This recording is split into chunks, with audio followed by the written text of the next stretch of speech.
What is Microsoft Power Platform? Microsoft Power Platform is a collection of business tools designed to analyze data, build apps, automate workflows, create virtual agents. Main Power Platform tools: Eins, Power Apps, used to build business applications. Examples: mobile apps, data entry systems, approval forms. 2, Twi, Microsoft Power BI, used for data visualization, dashboards, reporting. 3.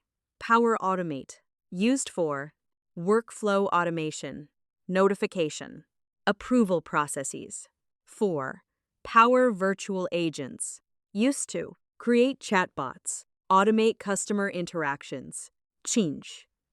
Dataverse, used to secure data storage, business data management. How the tools work together. Example workflow: Power Apps collects data.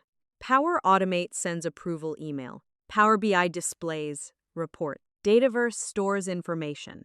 Why organizations use Power Platform. Organizations benefit from faster digital transformation, better collaboration, reduced manual work, integrated business solutions. Key takeaway: Power Platform tools work together to create intelligent business solutions.